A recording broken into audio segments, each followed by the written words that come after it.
ছাত্রলীগ আমাদের উপর যে অ্যাটাকটা করেছিল, ওতে আমাদের প্রক্টরের আদেশে আমাদের যে গেট আছে সিকিউরিটি গেট সেটা বন্ধ করে রাখা হয়েছিল, যার কারণে অনেক ছাত্রদের হতাহতের ঘটনা ঘটেছে। এবং যার কারণে আজকে আমাদের এই কর্মসূচি আমরা প্রক্টর এবং আমাদের যে ফ্যাকাল্টি যারা আন্দোলনরত অবস্থায় ছিল, আন্দোলনরত শিক্ষার্থীদের আমাদের একজন ফ্যাকাল্টি বলেছে যে তারা নাকি বাসটা, আমরা একটি মিশনারি ইউনিভার্সিটিতে পড়ি, আমাদের সকল বাংলাদেশের যেসব মিশনারি ইউনিভার্সিটি আছে সকল ইউনিভার্সিটি দেখা যাচ্ছে যে তাদের আশ্রয় দিয়েছিল, গেট খুলে দিয়েছিল, কিন্তু একমাত্র নটরডেম বিশ্ববিদ্যালয় যারা হচ্ছে গেট অফ রেখেছে, যার কারণে অনেক শিক্ষার্থীর হতাহতের ঘটনা ঘটেছে। আমাদের এই নটরডেম ইউনিভার্সিটি এবং নটরডেম কলেজে অনেক শিক্ষার্থী হতাহত হয়েছে।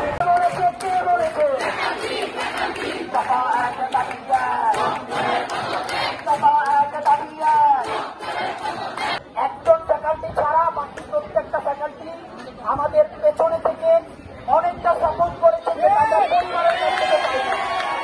আমরা ক্যাম্পাসে শুধু টাকা দিয়ে বসে আসি না। বৈষম্য বিরোধী ছাত্র আন্দোলনবাদী হলো এইখানে 18 তারিখে হচ্ছিল নটরডেম আর এনবিসির ছেলেরা এখানে আন্দোলন করছে। এর কারণে হচ্ছে পুলিশ গুলি করছে, কিন্তু নটরডেমে গেটটা খোলা হয় নাই, প্রক্টরের নির্দেশে গেটটা বন্ধ ছিল। এর জন্য নটরডেম ভার্সিটি এবং নটরডেম কলেজে অনেক শিক্ষার্থী আহত হয় এবং নিহত হয়। এর জন্য হচ্ছে এই আন্দোলনটা হচ্ছে।